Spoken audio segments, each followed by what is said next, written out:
আল্লাহ কি দয়া আপনার উপরে করলেন। এই জন্য মানুষের ওই দুর্বল জায়গায় আল্লাহ পাক কোরআনে যেখানেই উনি ইঙ্গিত দিয়েছেন এমন শব্দ ব্যবহার করেছেন যেটা আল্লাহরও বিশ্বাস হতে চায় না।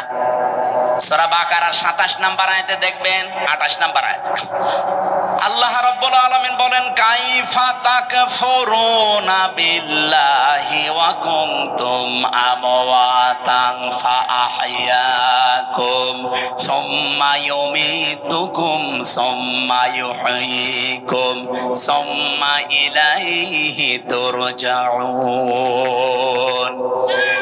মানুষ আমার সাথে নাফরমানি করে কি করে? আমার বিধান মানতে চায় না, ও এত সাহস পায় কি করে?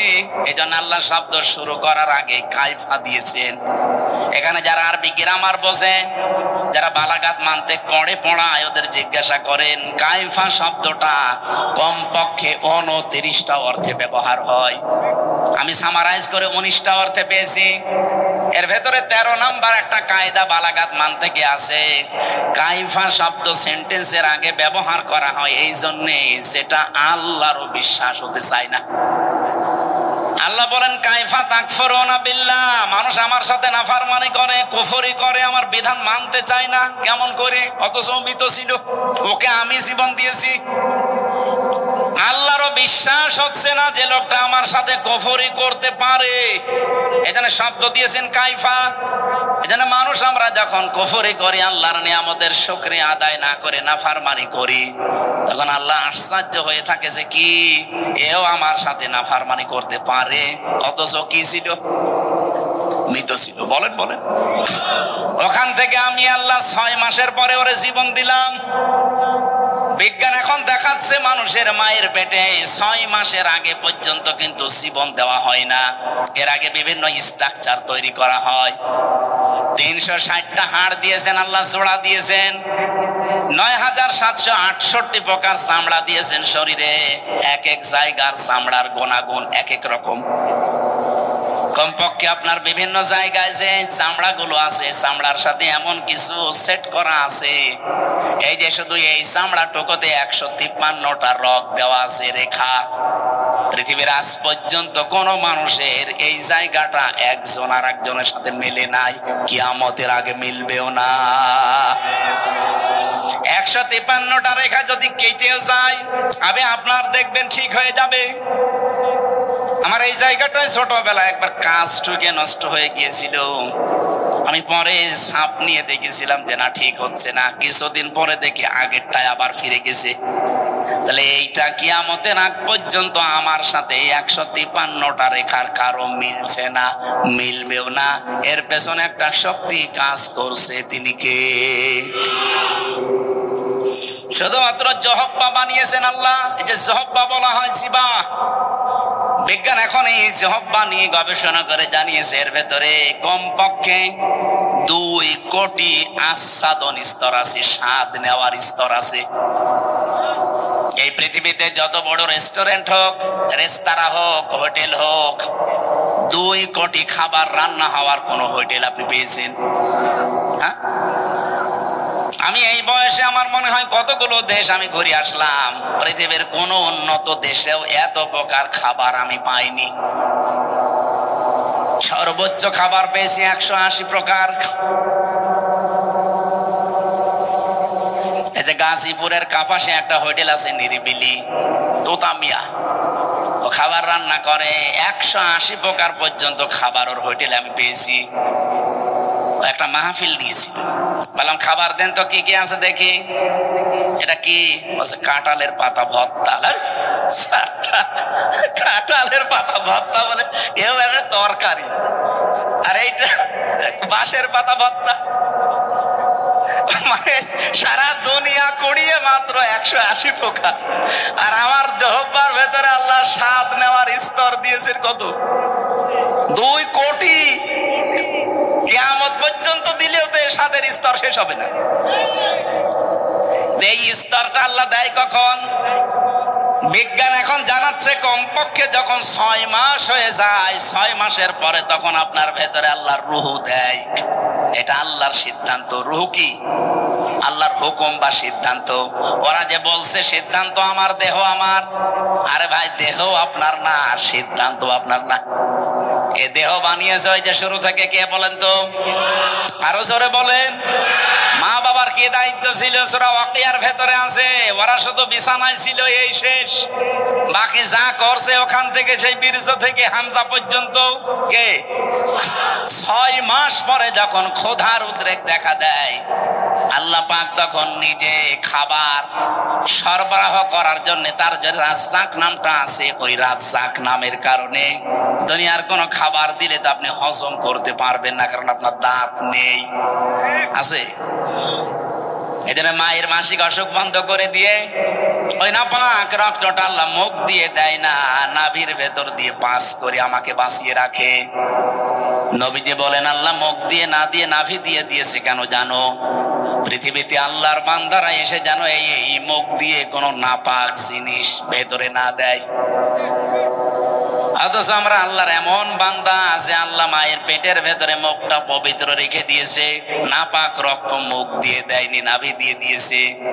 অথচ এসে এখানে কত মানুষ এই মুখে নাপাক জিনিস দেয়। বলেন তো, সুদের টাকা আর ঘুষের টাকা এটা পাক না নাপাক? এখানে কত মানুষ বসে আছে, টাকা ছেড়ে রাখে আর টাকা আসে।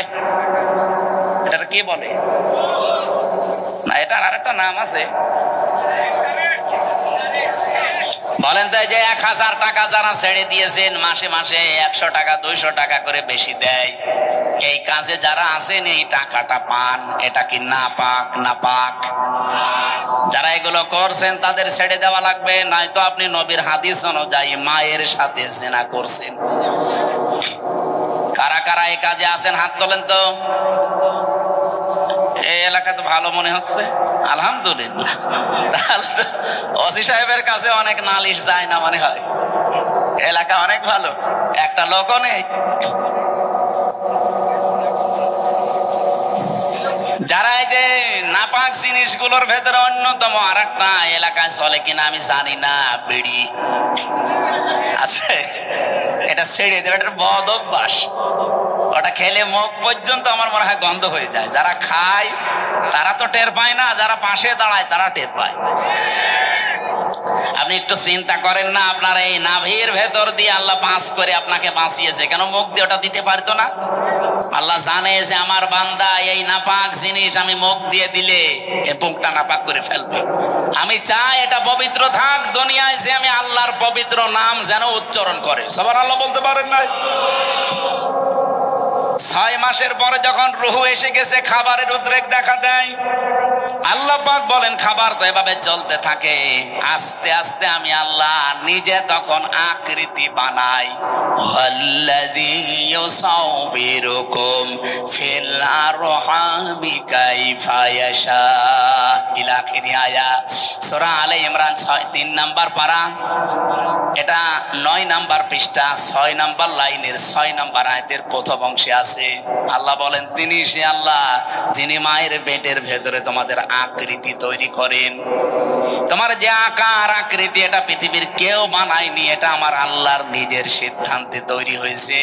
এই জন্য পৃথিবীর যত সৃষ্টি সবচাইতে সুন্দর সৃষ্টি মানুষ। কথা বলে লাকাদ খালাকনাল ইনসানা ফি আহসানি তাকওয়িম। পৃথিবীতে সবচাইতে সুন্দর করে আল্লাহ বানিয়েছে মানুষের এই চেহারাকে। এত সুন্দর আর পৃথিবীর কোন সৃষ্টির ভেতরে আপনি পাবেন না। কিন্তু এই সুন্দর চেহারার মানুষগুলো যখন নিচে নামতে থাকে, সুম্মা রাদাদনাহু আসফালা সাফিলিন, এরা এত নিচে নামে যে পশু পাখি পর্যন্ত এত নিচে নামে না। এই বাংলাদেশে নিচে নামে নাই। আসিয়ার মতো 7 বছরের মেয়েকেও যারা ধর্ষণ করতে ছাড়ে না, ওরা কি মানুষ না জানোয়ার? জানোয়ার বললেও ভুল হবে, কারণ জানোয়ারও অত নিচে নামে না।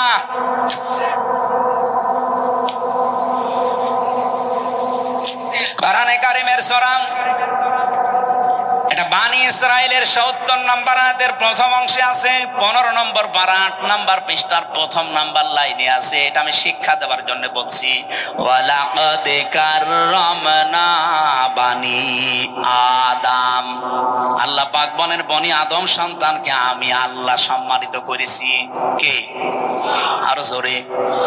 বনি আদম সন্তান হলেই হবে, সে কোন ধর্ম মানে ওটা তার ব্যাপার, কিন্তু বনি আদম সন্তানকে আমি সম্মান দিয়েছি। আল্লাহ এখানে বলেন না যে আমি মুসলমান সন্তানকে সম্মান দিয়েছি, না। বনি আদম সন্তান যারা মানুষ পদবাচ্চা বিবেচিত যারা, তাদের সম্মান দিয়েছে কে? কিন্তু দুঃখজনক হলেও সত্য, এই বাংলাদেশে এই সম্মানিত সৃষ্টি মানুষের সম্মান নিয়ে সবচাইতে বেশি সিনিমিনি খেলা হয়েছে। ৫৪ বছর তো বটেই, ১৫.৫ বছর আরো বেশি।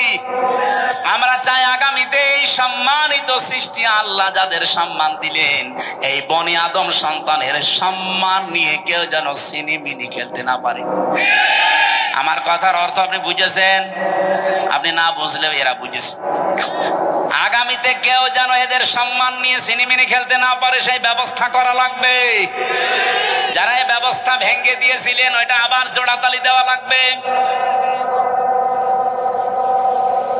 আল্লাহর কথা তো অনেক ওজন, আপনি টের পাননি, আমি অনেক ভেতরে চলে গেছি। এই সম্মানিত সৃষ্টির সম্মান আমরা চাই, এদের শান্তি, স্বস্তি, নিরাপত্তা, কল্যাণ আমার আল্লাহর পক্ষ থেকে। যে মানুষগুলো তাদের ঈমানের সাথে শিরিক এবং জুলুম মিশ্রণ করবে না, তাদের জন্য। জুলুমকে, যেই জিনিস যেখানে রাখা দরকার ওইটা ওই জায়গায় না রেখে অন্য জায়গায় রাখার নাম জুলুম। এই যে মাথার এই টুপিটা থাকা দরকার মাথায়, এটা যদি কেউ পায়ের কাছে রাখে, টুপির সাথে জুলুম। এই কথা বলছেন না কেন? আমার স্যান্ডেল আমি পেছনে রেখে দিয়েছি, এটা থাকার দরকার পায়ের কাছে, এটা যদি আমি মাথায় নিয়ে বসে থাকি, এটা এই স্যান্ডেলের উপরে জুলুম। কারণ যেখানে যার স্থান ওইটা ওই জায়গায় রাখা লাগবে। আল্লাহ পাক এই কোরআনকে পাঠিয়েছেন এই পৃথিবীর ময়দানে সবচাইতে উঁচু জায়গায় রাখার জন্য। আর বাংলাদেশে সবচাইতে উঁচু জায়গা এখন সংসদ। এই কথা বলছেন না? আমরা চাই এই কোরআন সংসদে যাক। অধ্যাপক মুজিবুর রহমানের মতো মাত্র ৩০০ এমপির ১৫১ জন যদি সামনে এই নির্বাচনে কোরআন বুকে নিয়ে যেতে পারে, এটা উপরে উঠে যাবে। কি এই কথা বলে না কেন? ৩০০ জন লাগবে না, মাত্র ১৫১ জন অধ্যাপক মুজিবুর রহমান আমরা চাই, যারা কোরআন বুকে নিয়ে যেতে পারবে। আর সংসদের প্রথম অধিবেশনে তারা বিল আনবে। মাননীয় স্পিকার, আমরা নামাজের আর যাকাতের বিল চাই। উনি যখন বলবে হাত তোলেন, ১৫১ জন যদি হাত তুলে ফেলে, ওই দিন নামাজটা কায়েম হয়ে যাবে দেশে, যাকাতটা সরকারি ভাবে কায়েম হয়ে যাবে। তখন আর নামাজের ওয়াজ, যাকাতের ওয়াজ করা লাগবে না। ভালো কাজগুলো সব আইন পাশের মাধ্যমে চালু হয়ে যাবে। অন্যায় কাজ, অবৈধ কাজ সব আইন পাশ করে বন্ধ করে দেওয়া হবে। সূরা হজের এই ৪০-৪১ নাম্বার আয়াতে ৪টা কর্মসূচি আছে। আমরা চাই মানুষের শান্তি, স্বস্তি, নিরাপত্তা, জুলুম থেকে বাঁচার জন্য এই ৪টা কাজ আর রাষ্ট্রীয় ভাবে জারি হোক। ৫৪ বছরে যারা গেছে জারি করে নাই, এবার যারা যাবে তারা যেন করে, সেই ব্যবস্থা করে দেওয়ার দায়িত্ব ফেরেশতাদের।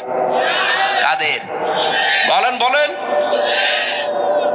আমি যে আয়াতের শেষ অংশ পড়েছিলাম এই সংক্রান্তই আমি এসেছি এবার জায়গা মতো। আল্লাহ পাক বলেন, কাবুরা আলাল মুশরিকিনা মা তাদউহুম ইলাই। আমি ওই কমিশনের এটা বাদ দিয়ে দিলাম। আমি একটা শিক্ষা দিতে চেয়েছিলাম, আমার মনে হয় আপনারা বুঝে ফেলেছেন যে দেহ আমার, সিদ্ধান্ত আমার, এটা আল্লাহর সাথে শিরিক। কারণ দেহ আমার না, সিদ্ধান্ত আমার না। দেহ আল্লাহ বানিয়েছে, সিদ্ধান্ত তার। ওটা সূরা আরাফের ৫৪ নম্বর আয়াতের মাঝের অংশে আছে, আপনি বাড়ি যেয়ে তাফসীর দেখে নিন। আমার আয়াত হচ্ছে সূরা শুআরা, সূরা শুআরার ১৩ নম্বর আয়াতের শেষের অংশ।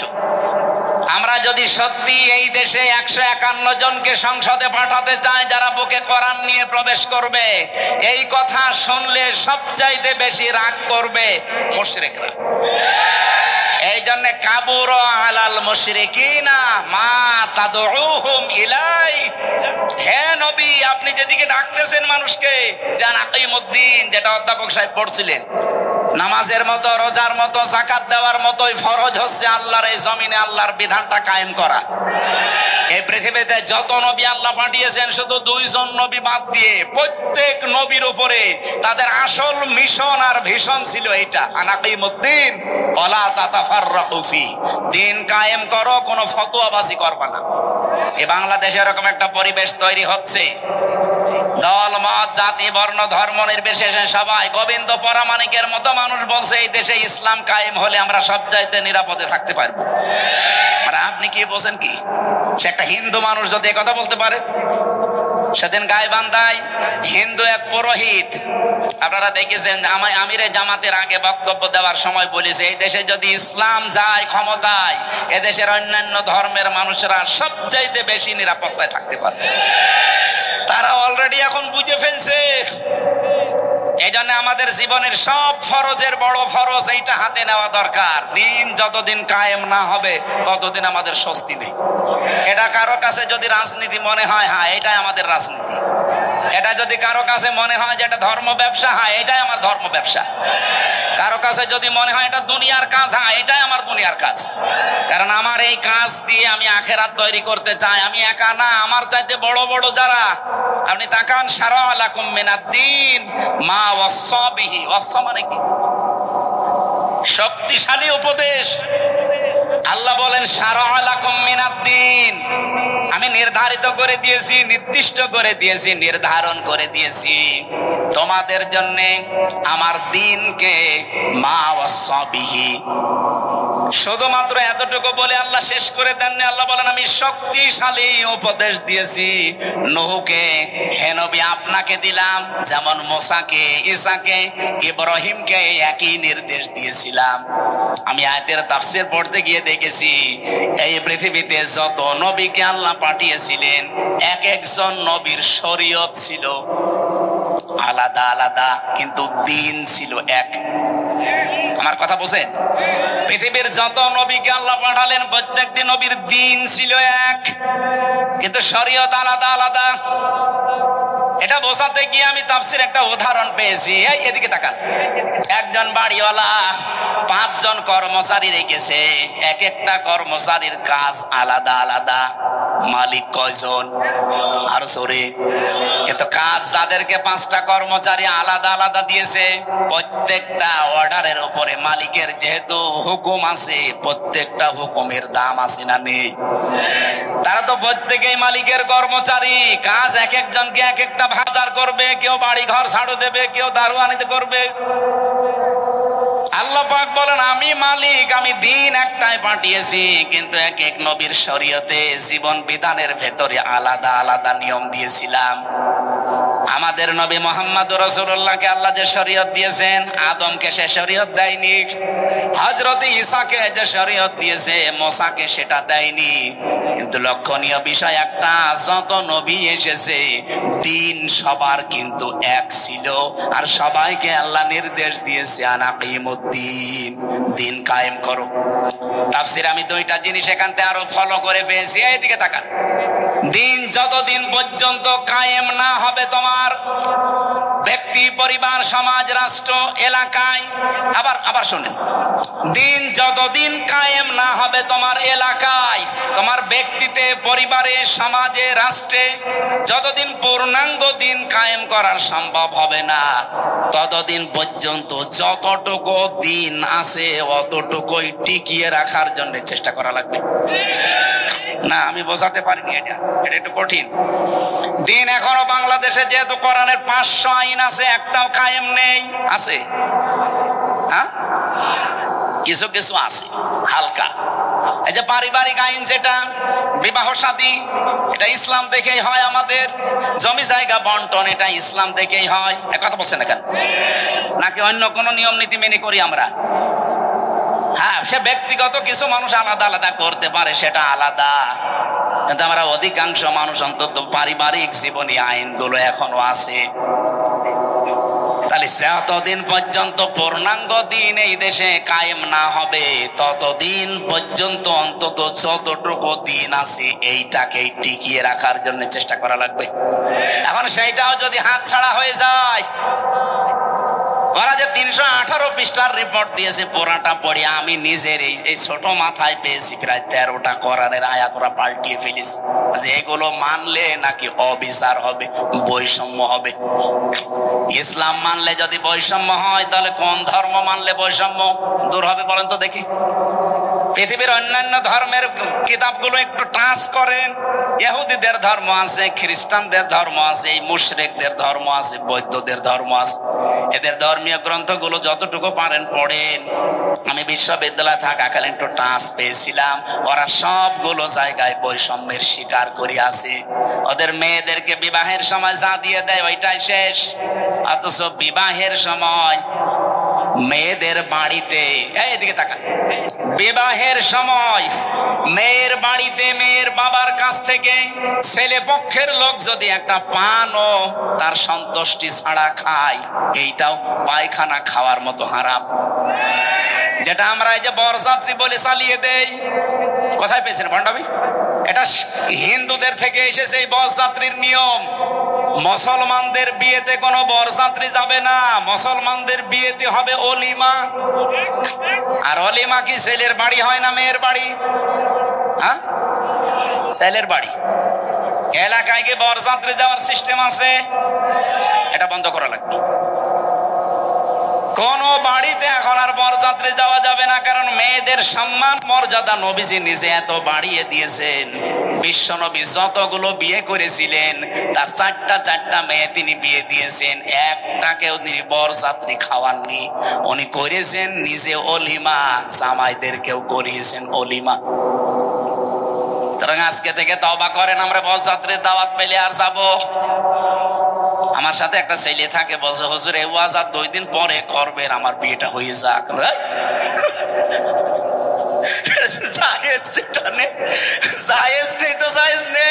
ওইটা আমি জায়েজ করবো মানে? আজকে থেকে আরাম, এতদিন নাই না জেনে খেয়েছি, এখন আমরা আর খাবো?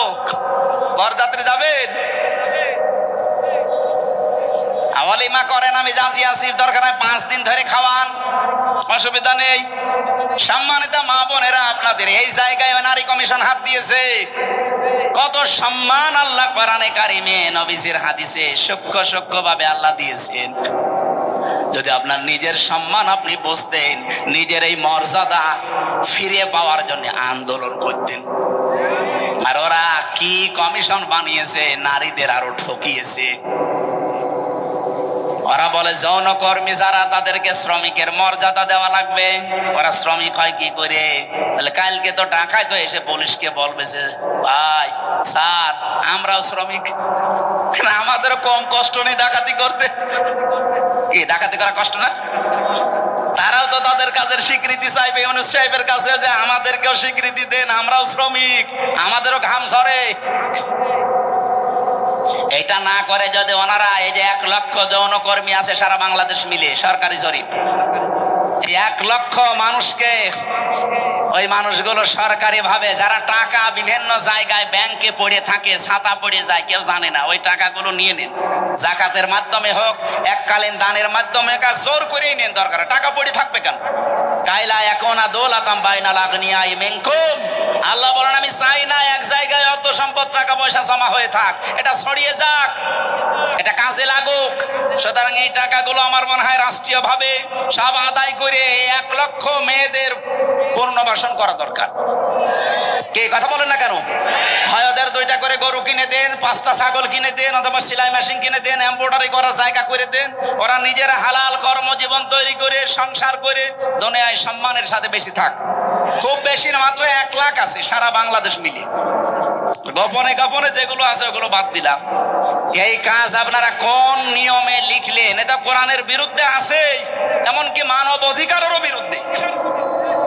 যারা এই যে রাজবাড়ী গোয়ালন্দ ঘাটে যারা কাজ করছে, যশোরে কাজ করছে, নারায়ণগঞ্জে কাজ করছে, এই মানুষগুলো যারা যায় এখানে, এরা কি মানে নিয়ম নীতি মেনে যায়? আর আপনারা ওইসব বুঝবেন না, আপনাদের বলার দরকার নেই। এই কাজগুলো যারা করছেন কিছুদিন পরে দেখবেন এদের এইডস হবে। আপনি তো একটা জাতিকে ধ্বংস করার রাস্তায় নামিয়ে দিচ্ছেন। আমি আরো নিচে নামতে পারতাম, নামলাম না। বাস্তবতা এইটাই, মেয়েদের যে সম্মান ওরা আসলে বোঝে না। ওরা নিজেরা তো আমার মনে হয় মেয়ে না। ওদের 10 জনের চেহারা দেখলাম টিভির পর্দায়, এক টাকা আমার মেয়ে মনে হয় না।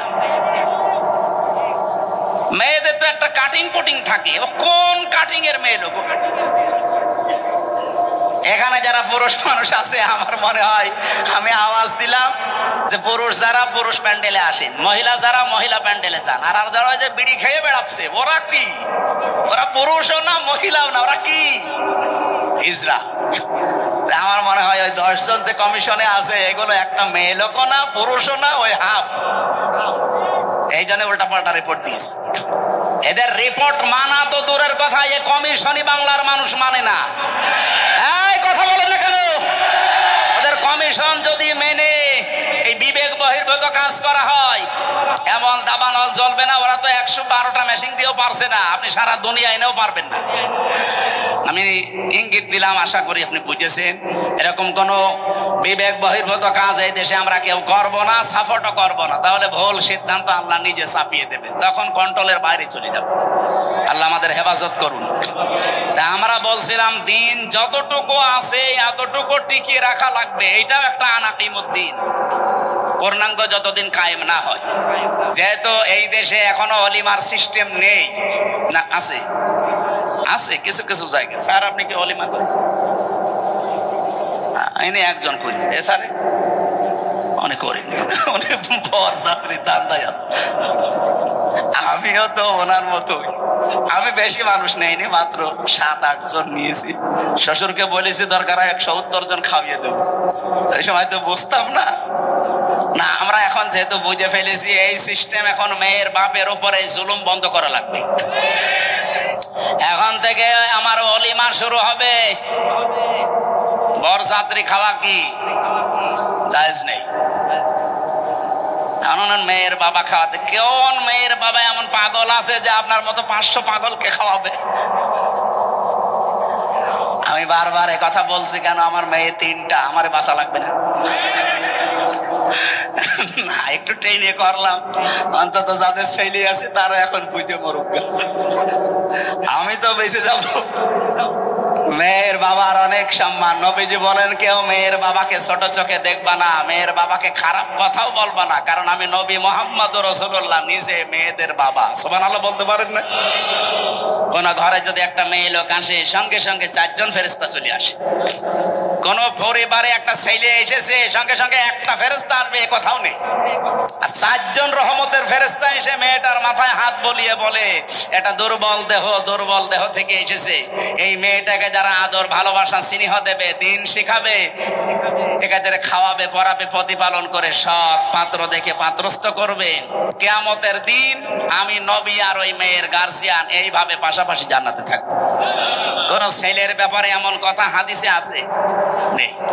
এই জন্য মেয়ে হলে যারা রাগ করেন, মন খারাপ করেন, করবেন না ভাই। আমি নিজে সহ যাদের মেয়ে আছে, আমরা খুশি হব যে আল্লাহ আমাকে দয়া করে জান্নাতের অধিকারী বানিয়েছেন। বলেন সুবহানাল্লাহ। বিশ্বনবী জানিয়েছেন যার একটা মেয়ে তার একটা জান্নাত, যার 2টা মেয়ে তার 2টা জান্নাত, যার 3টা মেয়ে আল্লাহ তাকে 3টা জান্নাতের অধিকারী বানিয়ে দিয়েছেন। আল্লাহ আমাদের মেয়ে যাদেরকে দিয়েছেন, এই মেয়েগুলো যেন জান্নাতে যাওয়ার মাধ্যম হয়। বলেন আমিন। কিন্তু শর্ত কয়টা? প্রথমে তাকে ভালোবাসা লাগবে, 2 নম্বরে তাকে খাবার দাবারের যে ব্যবস্থা, তার পেছনে খরচের যে ব্যবস্থা, এটা করা লাগবে। 3 নম্বরে তাকে দিন শেখানো লাগবে, এই পরিমাণ যতটুকু করতে পারলে সে চলতে পারে। 4 নম্বরে তাকে সৎ পাত্র দেখে পাত্রস্থ করা লাগবে। এই 4টা কাজ যদি কোনো মেয়ের গার্জিয়ান, বাবা হোক বড় ভাই হোক, এরা যদি করতে পারে, কিয়ামতের দিন নবীজি বলেন আমি নিজে পাশাপাশি তাকে জান্নাতে ডেকে নেব। এবং সেই দিন থেকে মেয়ে ওর বাড়িতে আসবে, ওই দিন থেকে কিয়ামত পর্যন্ত আল্লাহর রহমত তার সাথে থাকবে। নবীজি কিন্তু দুনিয়া পর্যন্ত শেষ করেননি যে রহমত শুধু দুনিয়ায় পাবে। ইলা ইয়াউমিল কিয়ামাহ, এই মেয়ে যেই দিন ওর বাড়িতে এসেছে ওই দিন থেকে আল্লাহর রহমতের একটা দৃষ্টি তার উপরে থাকবে। ওই দিন থেকে কিয়ামত পর্যন্ত আল্লাহর দয়া ওই গার্জিয়ানের উপরে থাকবে। আল্লাহ সেই দয়ার ভেতরে আমাদেরকেও শামিল করেন, বলেন আমিন। যে কথা তুলেছিলাম, যেহেতু দিন এখনো পরিপূর্ণ কায়েম নেই, যতটুকু আছে এগুলো টিকিয়ে রাখার জন্য 5 ওয়াক্ত নামাজ কায়েম নেই রাষ্ট্রে। আমরা নিজেরা অন্তত যারা পড়ি না, আরম্ভ করেন ব্যক্তিগত জীবনে, পারিবারিক জীবন পর্যন্ত একটু ঠিক করেন। ওয়ামুর আহলাকা বিসসালাতি ওয়াসতাবির আলাইহা লা নাসআলুকা রিজকা নাহনু নারযুকুকা ওয়াল আকিবাতু লিত্তাকওয়া। সূরা তাহার 132 নম্বর আয়াতে আছে, হে নবী নিজে নামাজ পড়েন। যেহেতু এখনো কায়েম করতে পারেননি, নিজে নামাজ পড়েন। পরিবারস্থ লোক যারা আছে তাদেরকেও নামাজের তাকিদ দেন। আমি আল্লাহ আপনার কাছে রিজিক চাই না, বরং আমি আল্লাহ আপনাকে রিজিক দেই। আর শুভ পরিণাম অপেক্ষা করছে আমার মুত্তাকি বান্দাদের জন্য। এখানে দিন যেহেতু এখন আমরা কায়েম করতে পারি নাই, পূর্ণাঙ্গ ভাবে যতটুকু আছে এতটুকু টিকিয়ে রাখার চেষ্টা করা ফরজ। আর এই কথাগুলো বললে সব চাইতে মন খারাপ হবে, খারাপ লাগবে যারা শিরিক করে বেড়ায়, যাদের ইমানের ভেতরে শিরিক আছে, যারা মুশরিক তারা। আল্লাহ পাক বলেন, আল্লাহু ইয়াজতাবি ইলাইহি মাইয়াশা। আল্লাহর দিন আল্লাহর জমিনে কায়েম করার জন্য সবাইকে আল্লাহ নির্বাচিত করবে না। আল্লাহ সবাইকে পছন্দ করবে না, সবাইকে আল্লাহ বাছাইও করবে না। ইয়াজতাবি শব্দের শাব্দিক অর্থ হচ্ছে নির্বাচিত করা, বাছাই করা, নির্ধারণ করা, পছন্দ করা। আল্লাহ শুধু পছন্দ করবে তাকে, ওয়াহদি ইলাইহি মাইয়ুনিব, যেই লোকটা আল্লাহর দিকে মন থেকে ফিরে আসতে চায়। সুতরাং আজকে থেকে আপনি আল্লাহর বিধানের দিকে মন থেকে ফিরে আসার চেষ্টা করেন, আপনাকে আল্লাহ দিন কায়েমের কর্মী বানিয়ে দেবে ইনশাআল্লাহ। আল্লাহ পাক বলেন, আল্লাযীনা আমানু ওয়া লাম ইয়ালবিসু ঈমানাহুম বিযুলমিন উলাইকা লাহুমুল আমন ইলা আখিরি আয়াত। সূরা আনআম 7 নম্বর পারা 17 নম্বর পৃষ্ঠার প্রথম নম্বর লাইনের 82 নম্বর আয়াতের প্রথম অংশে আছে। এটা তাফসিরে ফি জিলালিল কোরআন থেকে বলছি। আল্লামা সাইয়্যিদ কুতুব রাহমাতুল্লাহ আলাইহি লিখেছেন, আল্লাযীনা আমানু, যারা ঈমান আনে, ওয়া লাম ইয়ালবিসু ঈমানাহুম বিযুলমিন, এবং তাদের ঈমানের সাথে যারা শিরিক এবং জুলুম মিশ্রণ করে না। এখানে জুলুম মানে শিরিক। তাদের ঈমানের সাথে যারা শিরিক মিশ্রণ করবে না, আল্লাহ পাক উলাইকা মানে আঙ্গুলের এভাবে ইশারা দিয়ে জানিয়েছেন এরাই। উলাইকা লাহুমুল আমনু, আমি আল্লাহর পক্ষ থেকে নিরাপত্তার হকদার।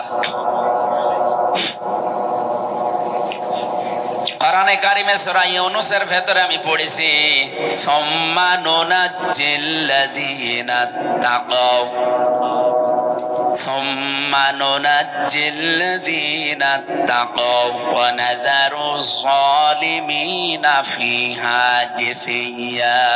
সূরা মরিয়মে আছে এটা।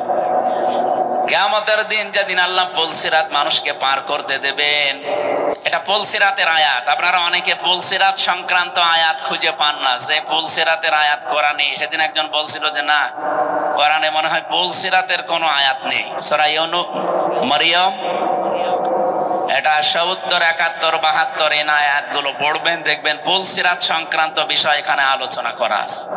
কিয়ামতের দিন আল্লাহ পুলসিরাতটা বানিয়ে দেবেন জাহান্নামের উপর দিয়ে। মিজানে যখন আপনার সবকিছু শেষ হয়ে যাবে কর্মকাণ্ড, এরপরে আপনাকে জান্নাতে আল্লাহ প্রবেশ করানোর জন্য এই ব্রিজটা পার হওয়া লাগবে, এই সেতুটা। এটা তো আর যমুনা সেতু, পদ্মা সেতুর মতো না, এত বড় লম্বাও হবে না, চুলের মতো চিকন হবে আর হীরার মতো ধার হবে। আর এরকম ৬-৭ কিলোমিটার, ৮ কিলোমিটারও না। পৃথিবীতে এত বড় সেতু কোনো জায়গায় নেই। 30,000 বছরের মতো রাস্তা। আল্লাহ তাআলা বলেন ওয়াইম মিনকুম ইল্লা ওয়ারিদুহা কানা আলা রাব্বিকা হাতমাম মাকদিয়্যা সুম্মা নুনাজ্জিল লাযিনা তাকাও ওয়া নাযারু যালিমিনা ফিহা জিসিয়্যা। অবশ্যই তোমাদেরকে আমি পুলসিরাত পার করাবো। এই পুলসিরাত পার করানোর সময় যাদের ঈমানের সাথে জুলুম শিরিক এগুলো মিশ্রণ ঘটে নাই তাদেরকে আমি বাঁচিয়ে দেব। আর যাদের শিরিকের গন্ধ পাওয়া যাবে এদের বাঁচানো না, এরা কেটে কেটে জাহান্নামের ভেতরে পড়বে। ওয়াকাদিমনা ইলা মা আমিলু মিন আমালিন ফাজআলনাহু হাবাআম মানসুরা। এটা আছে সূরা ফুরকানের 23 নম্বর আয়াতে। কিয়ামতের দিন এই শিরিক মিশ্রিত আমল ওর মুখের উপরে ধূলিকণার মতো নিক্ষেপ করা হবে। বলেন নাউজুবিল্লাহ। এই আয়াত থেকে যেটা প্রমাণ পাওয়া যায়, যদি কেউ আল্লাহর পক্ষ থেকে স্বস্তি নিরাপত্তা পেতে চায় তাহলে মাস্ট বি তাকে তার ঈমান শিরিক এবং জুলুম মুক্ত করা লাগবে। আমাদের যা ঈমান, আমাদের ঈমানকে আর শিরিক যুক্ত করার জন্য বহু কায়দা কৌশল চলছে। আমি সামনে যাব ইনশাআল্লাহ। 2 নম্বরে জুলুম, এটা তো আরো মারাত্মক। তাহলে আমার যে কথা ছিল, ওনারা নিরাপত্তা দেওয়ার জন্য রাত জেগে জেগে পাহারা দিচ্ছে। আমি এখান থেকে কুষ্টিয়া পর্যন্ত যেতে কমপক্ষে 5 থেকে 6 জায়গায় এ ভাইদেরকে পাওয়া যাবে। ওই মানুষগুলো সারা রাত জেগে আছে, পাহারা দিচ্ছে। এই জন্য যারা জনগণের জানমাল ইজ্জত আবরু হেফাজতের দায়িত্বে আছেন, এই চাকরিটা শুধু চাকরি না, এটা একটা ইবাদত। আর পুলিশের চাকরিতে যেহেতু কোনো ডিউটি নেই, 8 ঘন্টা 10 ঘন্টা না, 24 ঘন্টায় ডিউটি। ওনারা যদি টয়লেটে বসে থাকে, যদি ডাক দেয়, আমার মনে হয় ওই অবস্থায় চলে আসা লাগে। কারণ আমার দোলা ভাই পুলিশ, আমার চাচা পুলিশ, বাবাও ছিল এক সময়, এখন আর নেই। এজন্য আমি ওনাদের কাজ কারবার কাছ থেকে দেখেছি, বহু কষ্ট স্বীকার করা লাগে এই কাজগুলোতে। এজন্য এই চোখটা যেন আল্লাহ জাহান্নামের আগুনে না জ্বালান, সেরকম কাজকর্ম তাদের জীবনে করার তৌফিক আল্লাহ দান করে। তো পুরাটা জীবনই ওনাদের ইবাদত, 24 ঘন্টায় ইবাদতের ভেতরে আছে। 2 নম্বরে ওই চোখ জাহান্নামে যাবে না যারা রাতের বেলা নিজের গুনার কথা স্মরণ করে কাঁদে। এখানে 2 প্রকার মানুষই আমরা আছি, ওনারাও আছে। এখানে রাত জেগে গুনার কথা স্মরণ করে কন্দন করা মানুষ নেই। সুতরাং আমরা 2 প্রকার চোখই নিয়ে এখানে বসে আছি। এই চোখ দিয়ে আজকে আল্লাহর কোরআনে কারিমের কিছু কথা দেখতে চাই, কান দিয়ে শুনতে চাই। আল্লাহ আমাদের তৌফিক দেন, বলেন আমিন। আমি যে কথা তুলেছিলাম ওইদিকে যাবো ইনশাআল্লাহ। দল মত জাতি বর্ণ ধর্ম নির্বিশেষে আজকের এই অনুষ্ঠান, এটা কি শুধু মুসলমানদের জন্য সাজিয়েছেন? না, অন্য ধর্মের যদি কেউ এসে থাকে, নাকি এই থানায় অন্য ধর্মের মানুষ নেই? আছে। অন্য ধর্মের কেউ যদি এসে থাকেন, আপনাকে ওয়েলকাম জানাচ্ছি। আমার যতটুকু বাস্তবতায় আমি দেখেছি, আমার মনে হয় কোন মানুষ যে ধর্মই মেনে চলুক, ও যদি একটু বিবেকটা কাজে লাগায়, তাহলে পৃথিবীর 4,500 ধর্ম আছে, কোন ধর্মে তার এই বিবেকে সাই দেবে না যে আমি থাকি। শুধু মান বলবে, টেনে আসবে যে আমি এই পৃথিবীর শান্তির ধর্ম ইসলামে যেতে চাই। কয়েকদিন আগে যশোরে এক কলেজের অধ্যাপক, বিসিএস ক্যাডার, ওনারা বলেছিলাম যে স্যার, আপনাকে মুসলমান হওয়া লাগবে না, আপনি শুধু আমাদের ধর্মীয় গ্রন্থ কোরআন শরীফটা একটু বুঝে বুঝে পড়বেন। আপনি বাংলায় পড়েন, ইংরেজিতে পড়েন, যেভাবেই হোক বুঝে পড়বেন। 3 মাস পরে দেখি আল্লাহর বান্দা মুসলমান হয়ে গেছে। ওনারা জিজ্ঞাসা করলাম, আপনি 3 মাসের সময় নিলেন না হঠাৎ? বলছে, আমি কোরআন শরীফের পুরাটা আমি আনাকম জানাকম পড়ি নাই, বুঝে বুঝে পড়েছিলাম। পুরাটা পড়ার পরে আমার বিবেক আর মানে নাই। আমি দেখলাম যে আমার ধর্মে যেটা 12 মাসে 13 পূজা করি আমরা, আমার দেবতার কোনো অভাব নেই। 33 কোটি দেবতা আমাদের। কত? আপনি যদি ওনারে বলেন যে স্যার একটু নাম বলেন তো কয়টা, আমার মনে হয় 33টা নামও বলতে পারবেন। অথচ এখানে আমরা মক্তবে যারা পড়ে এদেরকে জিজ্ঞাসা করেন আল্লাহর নাম কয়টা, অন্তত 99টা তো বলবে, বলবে না? আল্লাহর নাম কয়টা? না, 5,000। 5,000-এর উপরে আমরা তাফসিরে পড়েছি আল্লাহর নাম, 5,000-এর উপরে। আমরা 99টা কায়দায় পেয়েছি, তো এটাই বলি। এইটাও অন্তত যারা মক্তবে 1-1.5 বছর 2 বছর পড়ে, ওদের একেবারে ঠোঁটস্থ থাকে, মুখস্থ না, ঠোঁটের আগায়। আর মক্তবে যারা শুরু করে তাদেরকে এই নামের গুণাগুণগুলো শিক্ষা দেওয়া হয়, যে রব মানে সৃষ্টিকর্তা, রব মানে প্রতিপালক, রব মানে আইনদাতা, রব মানে অভিভাবক, রব মানে উকিল। 19টা অর্থ কমপক্ষে শেখানো হয়। যারা মক্তবে পড়ান তারা অবশ্যই জানেন আল্লাহর প্রত্যেকটি নামের গুণাগুণ তাকে বোঝানো হয়, যে সামনে এরকম কিছু আসবে তোমার জীবনে। আল্লাহ রাব্বুল আলামিন কোরআনে কারিমে জানিয়েছেন, সিবগাতাল্লাহ ওয়া মান আহসানু মিনাল্লাহি সিবগাতা ওয়া নাহনু লাহু আবিদুন। আমার রঙে রঙিন হও, আমার চাইতে উত্তম রং পৃথিবীতে আর কারো আছে? আল্লাহর রং কি? কালো, সাদা, কি? এই যে নামগুলো নিয়েছেন, এই নামগুলোর বৈশিষ্ট্য আমাদের ভেতরে আল্লাহ দেখতে চান। আমার আল্লাহর নাম হচ্ছে খালেক, তিনি সৃষ্টিকর্তা। তিনি কি? বলেন বলেন। তিনি শুধুমাত্র সৃষ্টি করেন এতটুকু না, সূরা মারিয়াম কি তাহার ভেতরে আছে, তিনি সৃষ্টি করার পরে ওই সৃষ্টি চলতে যা লাগে ওই পথটা তিনি শুধু দেখাতে পারেন, অন্য কেউ পারে না।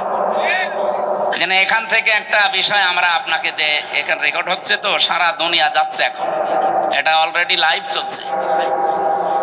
সারা পৃথিবীর যারাই দেখেন আল্লাহকে, যারা রব সৃষ্টিকর্তা এই শব্দে বিশ্বাস করে, তাদের জীবনে এই শিরকটা যেন না আসে যে সৃষ্টিকর্তা অন্য কেউ হতে পারে।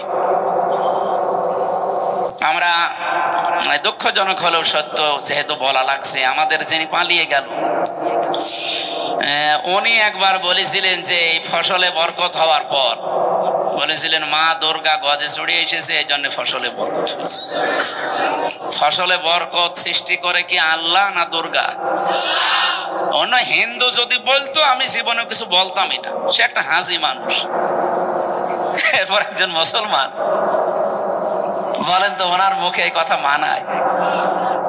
আল্লাহর যেই গুণ, আপনি সেই গুণটা কার ভেতরে দিয়ে দিচ্ছেন, টের পাচ্ছেন না যে কি বলছেন আপনি। এখানে শিরিক যারা করে ওই এলাকাকে আল্লাহ রাব্বুল আলামিন নিরাপত্তার বেষ্টনীর বাইরে ফেলে দেন। এজন্য আমরা চাই আমাদের ব্যক্তি, পরিবার, সমাজ, রাষ্ট্র, আমাদের এই দেশটা নিরাপত্তা দিয়ে রাখুক চীন, ভারত, আমেরিকা, কে? আমরা আল্লাহর নিরাপত্তা চাই। যেন আল্লাহর পক্ষ থেকে যদি সত্যি আপনি নিরাপত্তার বেষ্টনীতে থাকতে চান, ঈমান যতটুকু আছে এটার ভেতরে যেন শিরিক মিশ্রণ না হয়। শিরিক কি? আল্লাহ যেটা পারে ওইটা অন্য কেউ পারে, এই বিশ্বাস করার নাম শিরিক। কি কথা বলেন? পৃথিবীতে আল্লাহ যেটা অন্তত পারে ওইটা অন্য কেউ পারে না। যদি কেউ বিশ্বাস করে না আমার এই ভগবানও পারে, এমনকি আমার এই পীর সাহেবও পারে, আপনি কিন্তু শিরিক করে ফেলেছেন। আর শিরিক করলে আপনি মুশরিক। কি বলেন বলেন?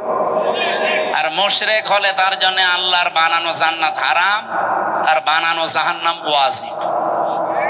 আমরা তো জাতিকে বাঁচাতে চাই অন্তত জাহান্নাম থেকে। আর জাহান্নাম যদি নাও পায়, আল্লাহ যেন জান্নাতের একটু বারান্দায়ও জায়গা দেয়। কি কথা বলেন না কেন? জান্নাতে এরকম একটা অনুষ্ঠান আল্লাহ নিজেই করবেন, আর নিজে থাকবেন সভাপতি, বিশ্বনবী হবেন প্রধান অতিথি। যারা জান্নাত পাবে তারা থাকবে শ্রোতা, অন্য কেউ ঢুকতে পারবে না। দাউদ আলাইহিস সালাম নিজের কণ্ঠ দিয়ে সূরা তাহা তেলাওয়াত করে অনুষ্ঠান উদ্বোধন করবেন।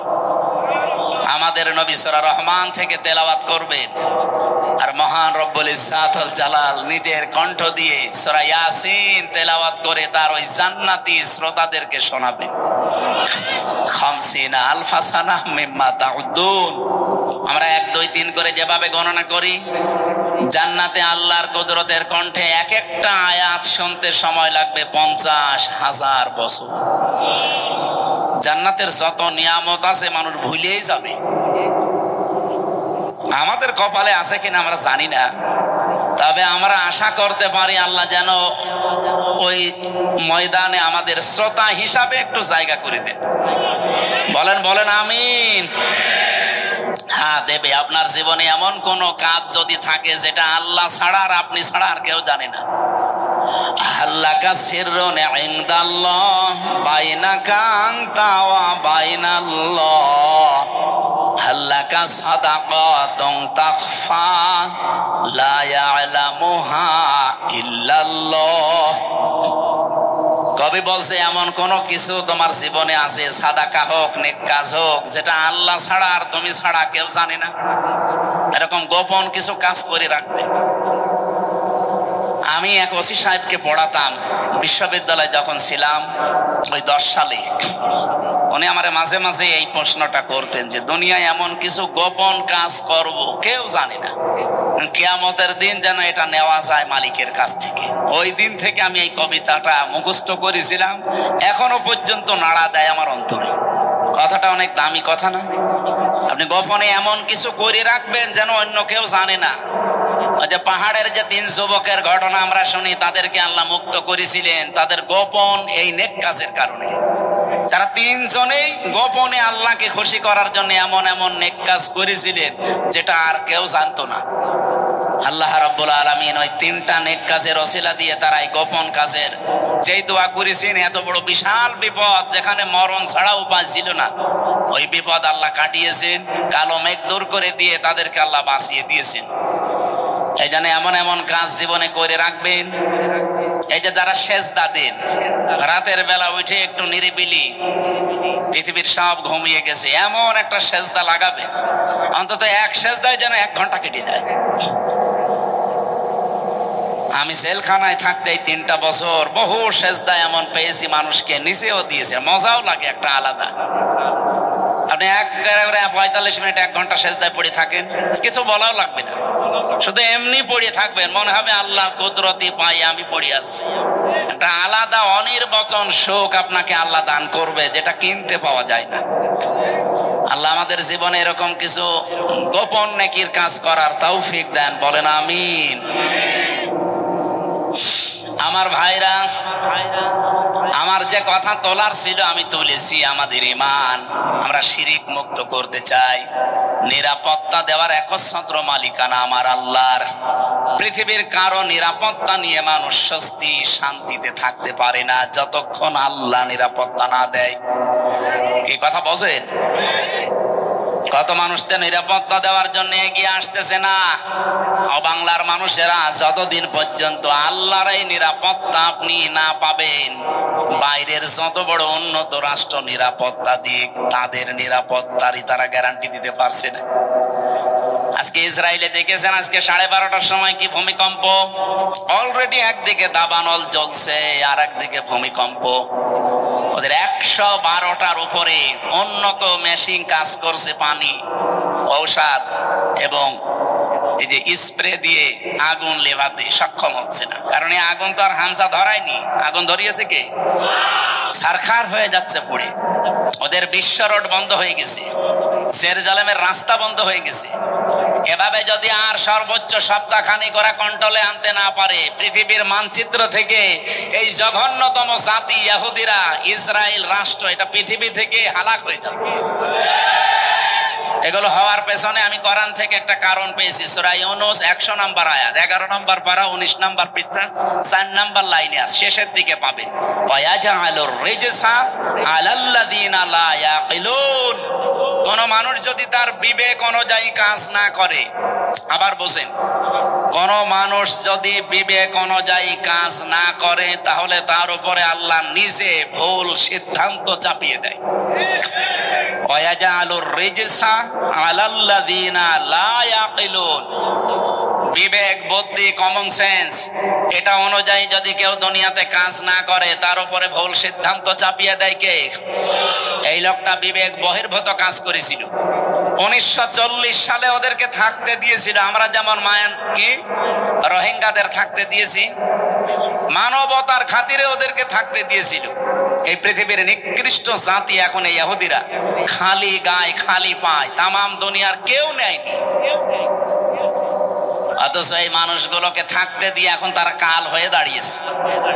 কি কথা বলে না কেন? যারা থাকতে দিল তাদেরকে এখন দেশ থেকে তাড়িয়ে দিচ্ছে। এই সিদ্ধান্তটা তার ভুল ছিল। এই মানুষগুলো বিবেক বহির্ভূত কাজ করার কারণে আল্লাহ এমন কিছু চাপিয়ে দিয়েছে যেটা এখন কন্ট্রোলের বাইরে। এদিকে তাকান, কোন দিকে তাকিয়ে আছেন আপনি? দ্বিতীয় নম্বরে আমাদের পাশের প্রতিবেশী নামে কলঙ্ক। সবাই খারাপ না, এখানে কিছু উগ্রপন্থী এতদিন যারা আমাদেরকে সারা বিশ্বের মোড়লদের কাছে জঙ্গি হিসাবে দেখাতে চেয়েছে, এখন তাম দুনিয়ার সবচাইতে নিকৃষ্ট এবং বড় জঙ্গি ইন্ডিয়া। বিশেষ করে উগ্রপন্থী যারা, তারা মোদী যেহেতু উগ্রপন্থী, এই জন্য নামও এসেছে পৃথিবীতে নিকৃষ্ট মানুষের তালিকায় 2 নম্বরে। আপনি এখন ইন্টারনেট সার্চ দেন, 6 জন মানুষের নাম পাবেন, দুনিয়ার সবাই তাদের ঘৃণা করে। 1 নম্বরে নেতানিয়াহু, 2 নম্বরে মোদি, 3 নম্বরে আমাদের যেটা পালিয়েছে, ওইটার নাম আমি বলি না, ওইটার নাম বললে আমার কেমন লাগে। বলেন এই মানুষগুলো কি শুধু আমরা খারাপ বলছি? তাম দুনিয়া যত সৃষ্টি আল্লাহ করেছেন সব সৃষ্টি ওদের ঘৃণা করে, দেখতেই পারে না। ওরা আজ দাঙ্গা অলরেডি লাগিয়ে দিয়েছে। আপনি কি মনে করছেন ওটা তার কাটার ওপারে থাকবে? বাতাস এই দেশে আসলো বলে। এজন্য গোবিন্দ পরামানিক অলরেডি কাল পরশু দিন জানিয়েছে, হে পৃথিবীর হিন্দুরা, এ মাতাল লোকটাকে থামান, কারণ ও যা করছে এটা বিবেক বহির্ভূত কাজ। আমি আমার জায়গায় থাকবো, আমার সম্পদ নিয়ে, আমার জীবন ইজ্জত আবরু নিয়ে আমি না, ও সব এখন দখল করার চেষ্টায় আছে। আমাদের বাপ দাদা মুসলমান যারা, তারা হাজার হাজার বিঘা জমি জায়গা ওয়াকফ করে দিয়েছিল মসজিদ, মাদ্রাসা, খানকা, গোরস্থান, ঈদগার জন্য। অথচ এখন অবৈধ একটা আইন পাশ করে সব দখল করে নিচ্ছে। আর এমন শয়তানের শয়তান খালি মাটির নিচে মন্দির পায়। পৃথিবীর মানুষ মাটির নিচে পায় তেল, গ্যাস, সোনা, রূপা, আর ও কি পায়? খালি মন্দির পায়। তাও যেখানে সেখানে না, শুধু মসজিদের নিচে মন্দির পায়। এখন যদি বাংলাদেশে আমরা আওয়াজ তুলি যে ঢাকার স্বামীবাগের ইসকন মন্দির, এটা 1000 বছর আগে মসজিদ ছিল, এটা ভেঙে ফেলা হবে, মানবে? আর আমরা করবো না, কারণ আমাদের এই ধর্মে এরকম বাড়াবাড়ি, জোর জবরদস্তি, এ দাঙ্গা, এগুলো আছে। লা ইকরাহা ফিদ্দিন, ধর্মে কোনো বাড়াবাড়ি নেই, যার ধর্ম সে পালন করবে। এই দেশেই তো এই জন্য পৃথিবীতে আমাদের দেশটা মানে উজ্জ্বল দৃষ্টান্ত হয়ে আছে। এই 54 বছরে আমরা আরো উপরে থাকতাম যদি প্রতিবেশী না থাকতো। এই শয়তানটা আমাদের উঠতেই দেয়নি, খালি মিথ্যা ছড়িয়েছে। মাইক্রোসফট রিপোর্ট দিয়েছে তাম দুনিয়ার 257টা দেশ নিয়ে, যে পৃথিবীতে সবচাইতে বেশি মিথ্যা তথ্য পরিবেশন করে ইন্ডিয়া। ওরা আল্লাহর একটা একটা করে ঘর সব ভেঙে ফেললো। কতগুলো ঘর ভেঙেছে দেখেছে? আজকেও একটা ঘর ভেঙেছে। আমার মনে হয় আমার নিজের ঘর ভাঙলেও আমাদের মুসলমানের কাছে এত কষ্ট লাগতো না, আল্লাহর ঘর ভাঙলে আমাদের যত কষ্ট লাগছে। আমার মনে হয় আমার নিজের ঘর ভাঙলেও আমাদের মুসলমানের কাছে এত কষ্ট লাগতো না, আল্লাহর ঘর ভাঙলে আমাদের যত কষ্ট লাগছে। এই লোকটা বিবেক বহির্ভূত কাজ করছে। এই জন্য কোরআনের কথা ছিল, ওয়ায়াজালুর রিজসা আলাল্লাযিনা লা ইয়াকিলুন, যারা বিবেক বহির্ভূত কাজ করবে তার উপরে ভুল সিদ্ধান্ত চাপিয়ে দেবে কে? এই জন্য আপনারা ওকে থামান, নয়তো টুকরা টুকরা হতে কিন্তু দেরি হবে না। এই কথা বলে না কেন? এই 2টা দেশের কথা বলার পরে আমি একটা কথা বলতে চাই, যেহেতু সামনে এসেছে এই জন্য বলছি। বাংলাদেশে কালকের দিন পর একটা রায় আছে, 2টা বিষয়ের রায় একদিনে হতে পারে, নিবন্ধন এবং একটা মাজলুম মানুষ জনাব এটিএম আজহারুল ইসলাম। আমার মনে হয় যারাই দায়িত্বে আছেন বিবেক বহির্ভূত কোনো কাজ করবেন না। যদি বিবেকের বাইরে যে কোনো কাজ করেন, রাগে হোক আর কারো ইশারায় হোক, ভুল সিদ্ধান্ত কিন্তু আল্লাহ চাপিয়ে দেবে। তখন আর সামাল দিতে পারবেন না, কারণ এই দেশের মানুষ অলরেডি তাদের দেওয়ালে পিঠ থেকে গেছে বারবার এই তারিখ পেছাতে পেছাতে। আর মামলার তারিখ পেছালে যে কেমন লাগে আমি তো এই 3 বছরে টের পেয়েছি। আমার মামলাটা কমপক্ষে 30 বার সিএমএম কোর্ট, জজ কোর্ট, হাইকোর্ট মিলে 30 বার উঠেছে। যেদিন ওঠে মনে করলাম যাক আজকে বের হতে পারবো। আল্লাহ, বিকাল বেলা সংবাদ আসে না হয়নি, আবার 1-1.5 মাস পেছিয়েছে। এই সময় যে কি কষ্ট লাগে, যারা জেলে থাকে তারা ছাড়া এ ওয়াজ করে বোঝানো যাবে না। অথচ কয়বার ঘোলার লোকটাকে বারবার ঘোরাচ্ছে, এমনকি 7 তারিখে ডেট দিয়ে এখন আবার ফের 8 তারিখে। আমার মনে হচ্ছে এরা যদি বিবেক বহির্ভূত কাজ এবার করে না, এবার সামাল এরা দিতে পারবে না। আমার কথা আমি সবাইকে জানাচ্ছি, আগামী 8 তারিখে, কালকের দিন পর আমরা চাই এই মাসলুম মানুষটাকে নিঃশর্ত ভাবে খালাস করে দেওয়া। এই মাসলুম মানুষটা বেকার 13 বছর জেলে আছে। যে সমস্ত সাক্ষী, এগুলো পৃথিবীর 8ম আশ্চর্য বিষয়। 6.5 কিলোমিটার দূর থেকে নাকি সাক্ষী পেয়েছে, 3 কিলোমিটার, কেউ 2.5 কিলোমিটার। ওর চোখে কি শকুনের চোখ লাগানো ছিল, তাও তো সম্ভব না। এই জন্য বাঙালিকে আর হাইকোর্ট দেখাবেন না, বিবেক বহির্ভূত কোনো কাজ যেন এ দেশে আর না হয়। আমি 318 পৃষ্ঠা পড়লাম এই 3 দিনে। এই যে নারী কমিশন যেটা জমা দিয়েছে, এর ভেতরে প্রায় কোরআনের 13টা আয়াতের ওরা ভুল ধরেছে। আরে 13টা আয়াত কেন, 13টা অক্ষরও তো বাদ দেওয়া কোরআন থেকে সম্ভব না। এই কথা বলেন না কেন?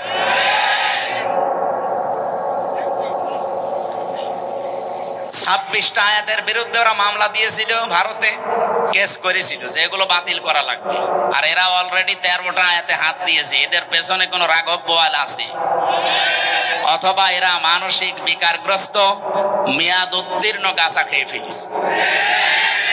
মেয়াদালা গাঁজা খেলেও তো মানুষ, আমি তো দেখি লালনের মাজারে পুলিশে পাহারা দেয়, মেয়াদালা গাঁজা খাইতে, এই জন্য ওরা চুপচাপ থাকে। আর এরা মেয়াদ উত্তীর্ণ গাঁজা খেয়েছে, এই জন্য এমন এমন কথা দিয়েছে। এ মানে পড়ার পরে আমার আশ্চর্য লাগছে, এরা কি বাইরে থাকার মতো সুস্থ মানুষ? এদের তো পাবনায় পাঠানো দরকার। ওরা লিখেছে যে স্বামী স্ত্রীর যে মিলন, এই মিলনে যদি স্ত্রী রাজি না থাকে, স্বামী যদি সহবাস করে জোর করে, তাহলে তার বিরুদ্ধে ধর্ষণের মামলা দেওয়া হবে। ধর্ষণের মামলা যদি দেয়, রায় হবে কি? ফাঁসি। কথা বলছেন এখানে? যে একজন বিচারপতি আন্দাজে ফাঁসি দেবে, সাক্ষী লাগবে না। আর স্বামী স্ত্রীর বিষয়টা তারা 2 জন ছাড়া কেউ জানে। এখন ওখানে তো আমার মনে হয় ইউটিউবারদের দিয়ে রাখা লাগবে, যে দেখ এরা কি খেয়ে কথা বলে আমি বুঝি না। অথচ এটা কোরআন শরীফের একেবারে মানে টাটকা বিরোধী কথা। সূরা নূরে কি নেশার ভেতরে আছে স্বামী স্ত্রীর যে ব্যবহারের নিয়ম নীতি, যেসব পুরা তারা পাল্টাতে চায়। 2 নম্বরে তারা লিখেছে যে দেহ আমার, সিদ্ধান্ত আমার। এটা কোরআনে কারিমের প্রায় 8টা আয়াতের বিরুদ্ধে। আমি নিজে যতটুকু পড়েছি, আলাহুল খালকু ওয়াল আমরু ইনিল হুকমু ইল্লা লিল্লাহ, এরকম 8টা আয়াত সরাসরি কোরআনের বিরুদ্ধে ওরা কলম ধরেছে।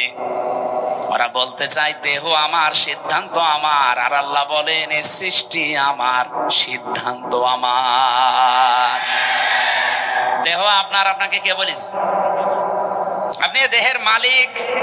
আমি এই যে 33 বছর বয়স আমার, বলেন তো 34 বছর আগে হামজা নামে উল্লেখ করার মতো আমি কিছু ছিলাম না।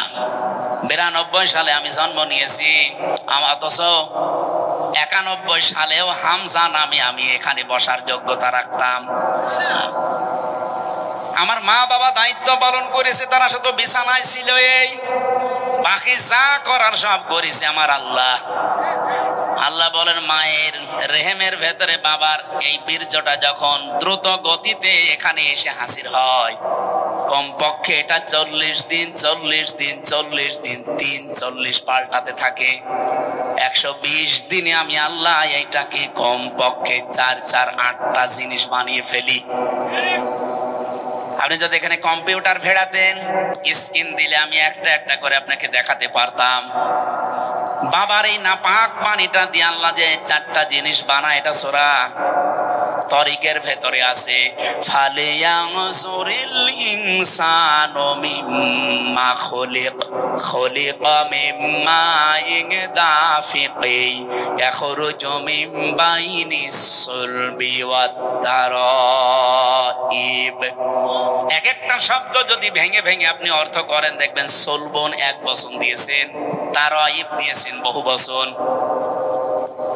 আমি এটা বাইবেল, কোরআন এবং সায়েন্স, ডক্টর মরিস বোকাইলের লেখা এই আয়াতের তাফসীর পড়তে গিয়ে উনি খুব সুন্দর করে বিজ্ঞানের ব্যাখ্যা দিয়েছেন। পড়ার পরে আমার মনে হচ্ছিল এতদিন আমি যেভাবে পড়েছিলাম, এটা পড়িয়ে কোরআন শরীফ একেবারে হাতে কলমে জিবরাইল আমারে শেখাচ্ছে। বাবার এই নাপাক পানিটা যখন সেতে থাকে, বিজ্ঞান এখন দেখাচ্ছে কম্পিউটার দিয়ে কম পক্ষে 40,000 হামজা তৈরি হওয়ার ক্ষমতা রাখে 1 ফোঁটা বীর্য। মায়ের জরায়ুর যে দেওয়াল আছে, এখানে ধাক্কা লেগে হয়তো অনেকে পড়ে যায়, যেতে পারে না ওই রেহেম পর্যন্ত। হয়তো কারো 1টা যায়, 2টা যায়, 5টা যায়। এই পৃথিবীতে 13টা পর্যন্ত সন্তান জন্ম দিয়েছে এক মহিলা ক্যালিফোর্নিয়ায়। এর উপরে আর কেউ পারে নাই। বলেন তো 40,000 মানুষ একটা ফোঁটার ভেতরে আমার আল্লাহ লুকিয়ে রেখেছে। যদি মায়ের পেটে জায়গা থাকতো, আমার আল্লাহ 40,000 সন্তানই ওখান থেকে বের করতো। আমি ওই দিন থেকে যে প্রতিযোগিতা আরম্ভ করেছি, আমাকে কেউ হারাতে পারে নাই। আমার নিজেরই ভাই বোন কিন্তু 40,000-এর ভেতরে মাত্র আমি হামজা একা বেঁচেছিলাম। বাকি 39,999 জন সব ওই দেওয়ালের সাথে ধাক্কা লেগে মরে গেছে। আল্লাহ পাক ওখানে আমাকে নিয়ে প্রথম 40 দিনে সুম্মা খালাকনান নুতফাতা আলাকাতান ফাখালাকনাল আলাকাতা মুদগাতান ফাখালাকনাল মুদগাতা ইযামা ইলা আখির আয়াত। সূরা মুমিনুনের ভেতরে আছে। আল্লাহ পাক বলেন আমি নিজে ওইটা দিয়ে 4টা জিনিস বানাই, চুল, রগ, হাড় আর পর্দা। আর মায়ের রেহেমের যে কারারি মাকিন বলা হয়, যেখানে হাতের স্পর্শ লাগে না, এই জায়গায় একটা থলি আছে, নাপাক পানির থলি। এইটা দিয়ে আমি আল্লাহ 4টা জিনিস বানাই, রক্ত, গোশত, চর্বি আর চামড়া। 8টা জিনিস এক হয় 120 দিনের ভেতরে। তখন আমি আল্লাহ নিজের পক্ষ থেকে কম পক্ষে 5টা জিনিস আমার বান্দার জন্য দান করি। ওয়াজআলা লাকুমুস সামআ ওয়াল আবসারা ওয়াল আফইদা ইলা আখির আয়াত। এই তথ্যটা আছে সূরা নাহলের ভেতরে 14 নম্বর পারা, 14 নম্বর পৃষ্ঠা, 13 নম্বর লাইনের 78 নম্বর আয়াতের মাঝের অংশে আছে।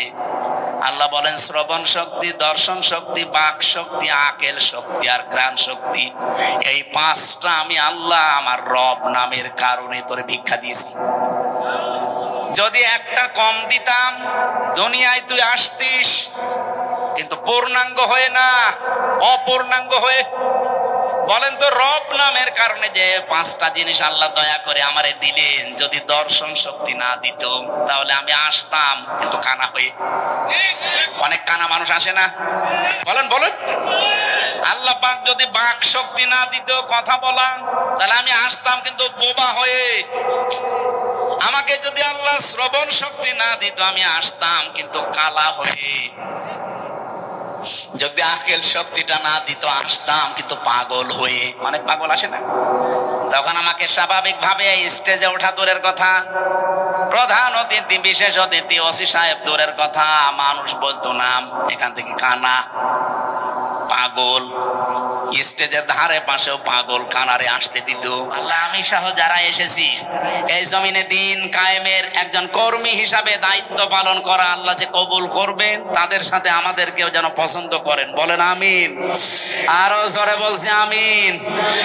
মেয়েরা যারা এসেছেন, সম্মানিত মা বোনেরা, জেলে থাকা অবস্থায় আমি কয়েকটা বই লিখেছিলাম মেয়েদের ওপরে। তার ভেতরে একটা আছে যে এটা দাম্পত্য জীবনের সমস্যা এবং তার সমাধান কি হবে। কারণ এই 3 বছরে আমি একটা জিনিস পেয়েছি, 100 জনের প্রায় 70 জন জেল খাটতেছে তার বর কারণে। হয় যৌতুকের মামলা অথবা এই যে নারী নির্যাতনের মামলা, যে কোনো, আমার মনে হয় ছাত্রদের কাছে এরকম মামলায় বেশি যায়, হয় জমি জায়গা নাই মেয়ে। এই বইটা নিজের বউকে পড়াবেন, মেয়েকে পড়াবেন, 120 পৃষ্ঠা আছে। দাম্পত্য জীবনের কলহ এবং তার সমাধান এই বইটার ভেতরে পাবেন। আর একটা আছে শুধুমাত্র পুরুষের জন্য, পুরুষ মানুষ সংসারে কি কি কাজ করবে দাম্পত্য জীবনে, এটা একটু নিয়েছেন যদি থাকে। আর একটা আদর্শ নারী আছে, মেয়েদের আদর্শ কোন কোন মহিলা হবে। এই যে যারা কমিশন বানিয়েছে এরা আপনার আদর্শ না, কারা হবে এর ভেতরে 6 জনের জীবনী দেওয়া আছে। আর এটা সৃষ্টি জগৎ নিয়ে লেখা, আমি যেভাবে তথ্য দিচ্ছিলাম এখান থেকে দিয়েছি। এটা শুধু শিক্ষিত মানুষদের জন্য। গাড়িতে পাওয়া যাবে, যাওয়ার সময় নিয়েছেন, স্যারকে দিয়ে দিন। আমি আজকের মতো আর পারছি না, আজকের মতো শেষ করে দিলাম। আল্লাহুম্মা আমিন।